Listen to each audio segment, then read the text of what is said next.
જૂનાગઢમાં ભારતીય જનતા પાર્ટી પ્રથમ રાઉન્ડમાં આગળ છે। ચુડાસમા ઉપર ફરી પસંદગી ઉતારવામાં આવી અને ભાજપ ત્યારે ત્યાંથી આગળ વધે। પૂરી બેઠકને લઈને વિગતો આપી દે સંબિત પાત્ર આગળ ચાલી રહ્યા છે ત્યાં જગદીશ। બિલકુલ ઓરિસ્સાની આ પૂરી સીટ જ્યાં સંબિત પાત્ર આગળ દેખાઈ રહ્યા છે, એટલે કે આ તમામ જે કેન્ડિડેટ છે, હાઈ પ્રોફાઇલ કેન્ડિડેટ, આ એ સીટ છે તેના આંકડા આપણે સ્ક્રીન પર તો બતાવી રહ્યા છે। તેમના નામ સહિત, તેમની સીટના નામ સહિત એ તમામ વિગતો આપણે રિઝલ્ટ બ્રેકિંગના એ બોક્સમાં અમે આપણે બતાવી રહ્યા છે। જુઓ, પૂરી સીટ પરથી સંબિત પાત્ર આગળ।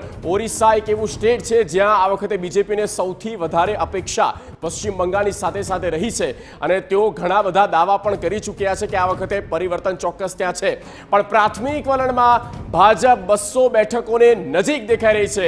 પ્રાથમિક વલણ જે સામે આવ્યું છે, ભાજપ પ્લસ પ્લસ એટલે કે એનડીએ 200ની નજીક। જુઓ, 195 સીટ પર અત્યારે આગળ દેખાઈ રહ્યું છે એનડીએ। ઇન્ડિયા 78 અને અધરના ફાળે 29 સીટો જઈ શકે।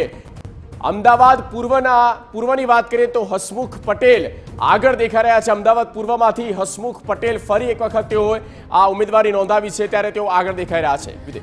તો અત્યારે અમે આપને જાણકારી આપી રહ્યા છે। આપ જુઓ, જે સતત આંકડાઓ બદલાઈ રહ્યા છે અને તેમાં એનડીએ અત્યારે 203 બેઠકો ઉપર આગળ ચાલી રહી છે।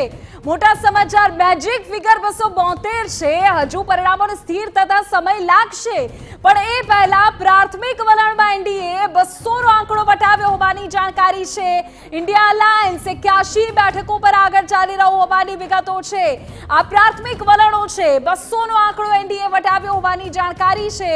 543 દેશમાં કુલ બેઠકો છે। 272 નો મેજિક ફિગર જોઈએ, પણ એ પહેલા અત્યારે જે પ્રાથમિક વલણો, શરૂઆતી રુઝાન જે સામે આવી રહ્યા છે તેમાં એનડીએ 200 નો આંકડો વટાવી દીધો છે। અત્યારે 203 બેઠકો ઉપર એનડીએ ભાજપની સાથી પક્ષો સાથે અત્યારે આગળ ચાલી રહ્યા હોવાના સમાચાર અમે આપને સતત તમામ સ્ટેટને લઈને વિગતો આપી રહ્યા છે અને ખાસ તો એવી બેઠકો કે જેના પરિણામો જાણવાની આપ પણ રાહ જોઈ રહ્યા છો, તો એ તમામ બેઠકોની વિગતો અમે આપના સુધી પહોંચાડી રહ્યા છીએ।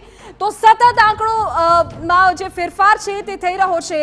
અત્યારે જાણકારી આપને આપી દઈએ કે એનડીએ 200 નો આંકડો વટાવ્યો છે। 218 બેઠકો પર હવે એનડીએ આગળ હોવાની વિગતો અત્યારે મળી રહી છે।